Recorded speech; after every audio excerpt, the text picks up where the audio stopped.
Hello everyone, जय हिंद, वंदे मातरम। स्वागत करते हैं एक बार फिर से आपका अपने चैनल गुरुमंत्र इंस्टीट्यूट पर। मैं हूं गौरव सर और आज मैं आपके सामने फिजिक्स क्लास 12 चैप्टर नंबर 2 लेकर आया हूं, जिसका नाम है विद्युत फ्लक्स तथा गॉस की प्रमेय।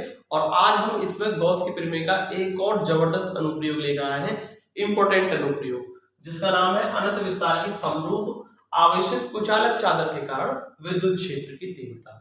ठीक है, तो चलिए हम करते हैं। मान लीजिए हमारे पास एक समतल चादर है और ये जो समतल चादर है ये एक समान रूप से आवेशित प्लस क्यू, इसको आवेश दिया गया है, और ये एक समान रूप से क्या है, प्लस क्यू आवेश से आवेशित है।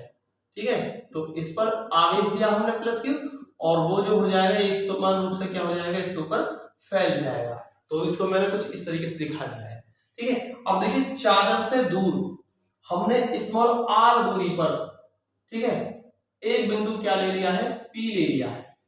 ठीक है, अब इसके ठीक इतनी ही दूरी पर दूसरी ओर भी चादर से हमने एक और बिंदु क्या ले लिया है, P डैश मान लिया है, P डैश।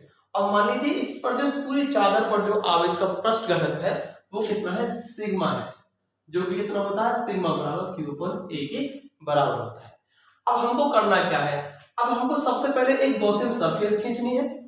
ठीक है, क्योंकि इस गॉसियन सरफेस होगी यानी कि आवेश का हो जाएगा उसके अंदर बद्ध हो जाएगा, बाउंडेड हो जाएगा। ठीक है, और हमेशा गॉस की प्रमेय जो लगती है वो क्या लगती है, बंद आवेश के लिए लगती है, यानी कि बाउंडेड चार्ज के लिए लगती है। तो सबसे पहले हमने देखिए इस पर एक काम किया, हमने इस पर एक लंबवृत्तीय बेलनाकार एक गॉसियन पृष्ठ को खींच लिया इस पर।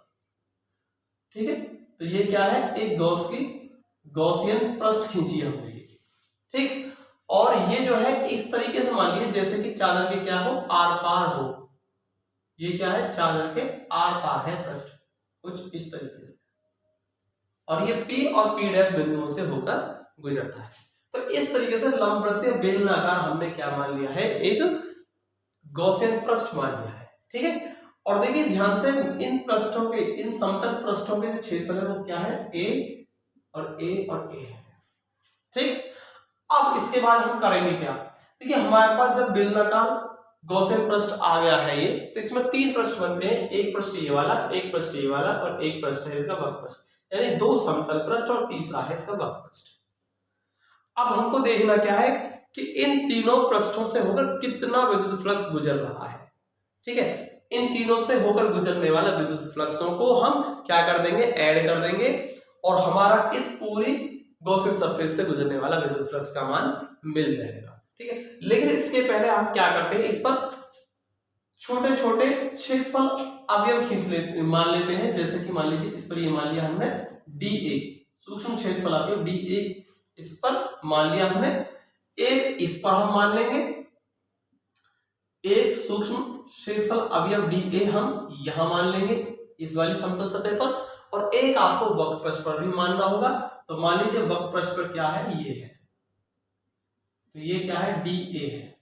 अब देखिए इन तीनों पृष्ठों से गुजरने वाला, पहले हम क्या निकालेंगे, इन सूक्ष्म क्षेत्रफल अवयवों से गुजरने वाला फ्लक्स निकालेंगे, और इंटीग्रेशन करके हम पूरे संपूर्ण गॉसियन पृष्ठ से गुजरने वाला फ्लक्स निकाल लेंगे।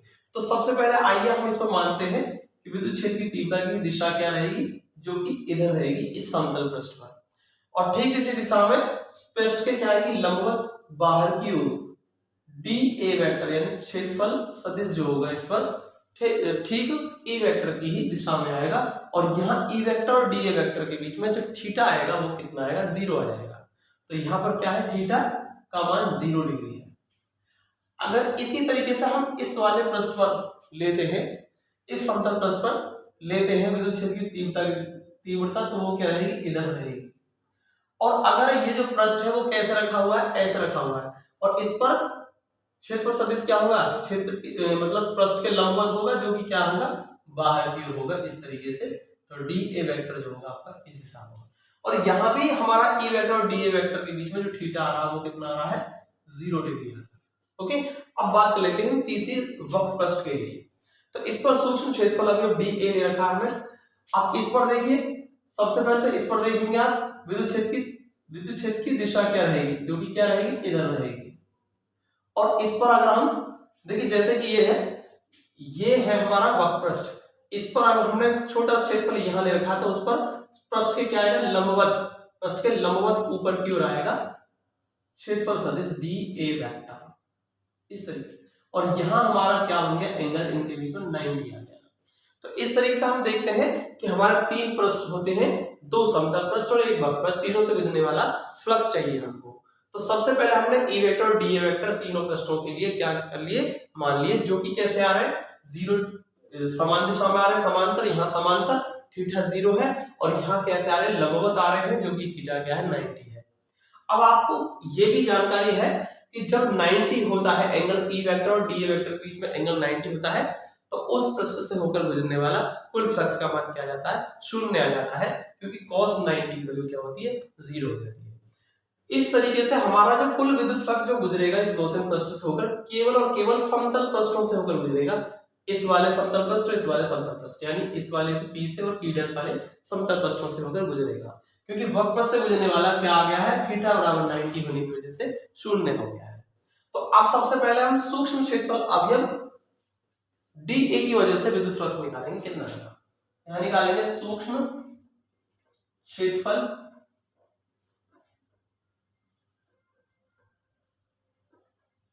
अवयव के कारण विद्युत क्षेत्र, जो कि कितना आएगा, मान लीजिए वो कितना है, डी फाई है, जो कि कैसे निकलेगा, E vector dot D A vector.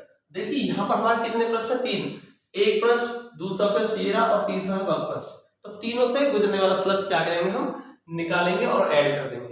लेकिन हम क्या जानते हैं, इससे गुजरने वाला फ्लक्स क्या आ गया, वक्र पृष्ठ से गुजरने वाला फ्लक्स 0 है, तो अब हमारा जो फ्लक्स गुजरेगा केवल 2 ही समतल पृष्ठ है, इनसे गुजरेगा, तो इसलिए इन दोनों को ही क्या कर देंगे, हम ऐड कर देंगे, E vector dot D A vector, दोनों पृष्ठ समतल पृष्ठों से गुजरने वाला फ्लक्स ले लिया मैंने, दोनों को जोड़ दिया, तीसरे से मैंने नहीं किया है क्योंकि 0 हो गया, ठीक है। चलिए, तो डी फाई की जो वैल्यू आ जाएगी, देखो यहां से जब हम वेक्टर हटाएंगे तो ई डी ए कॉस, और कितना आएगा थीटा, कितना है इसमें, 0। इसी तरीके से यहाँ E D A cos theta, और थीटा की वैल्यू क्या है, इसके लिए भी 0 है, ओके।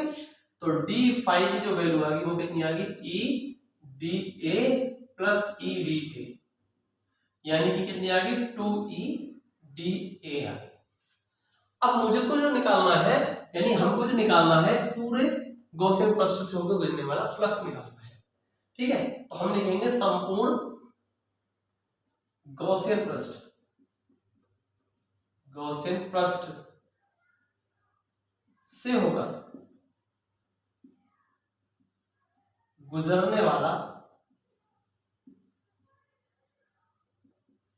विद्युत फ्लक्स चाहिए हमको, तो वो क्या होगा, मान लीजिए वो क्या है, संपूर्ण फ्लक्स इतना फाई है, जो कि कैसे निकलेगा, हमारा डी फाई का इंटीग्रेशन करके निकल जाएगा, और डी फाई की जो वैल्यू है वो है आपकी 2e डी ए। अब इसमें देखिए 2e जो है उसको मैं बाहर कर दूंगा, इंटीग्रेशन डी ए आएगा। इसके बाद देखेंगे इंटीग्रेशन डी ए की वैल्यू है क्या, देखिए डी ए जो है वो आपका सूक्ष्म क्षेत्रफल ये है, और इंटीग्रेशन डी ए कौन सा होगा, ये होगा, जो कि हमारा क्या है, कैपिटल ए है।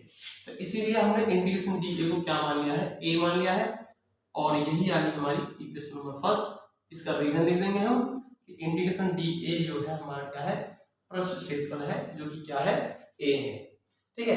परंतु हम गॉस की प्रमेय से क्या जानते हैं, परंतु गॉस प्रमेय के अनुसार, गॉस की प्रमेय के अनुसार हम एक चीज जानते हैं कि किसी भी बंद पृष्ठ से होकर गुजरने वाला फ्लक्स जो होता है फाई, वो कुल आवेश, बंद पृष्ठ के अंदर रखे कुल आवेश Q का 1/ε0 गुना होता है।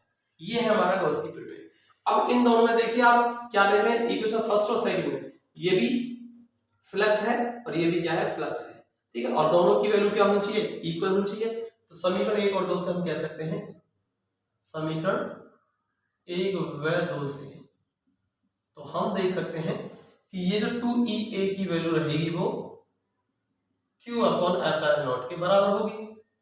अब यहां से हमको जो फाइंड करना है इंटेंसिटी, यानी कि तीव्रता निकालनी है E, तो यहां से E निकल जाएगा Q/2ε0 a, आ गया इतना।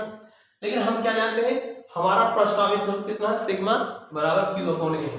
तो यहाँ से अगर क्यू की वैल्यू निकालते हैं, क्यू इक्वल टू सिग्मा ए हो जाएगा। तो यहाँ पर रख देंगे हम क्यू की value sigma A upon 2 epsilon not a, और ए से आपका ए कैंसिल हो जाएगा, तो ई आ जाएगा आपका सिग्मा अपॉन 2 एप्सिलॉन नॉट।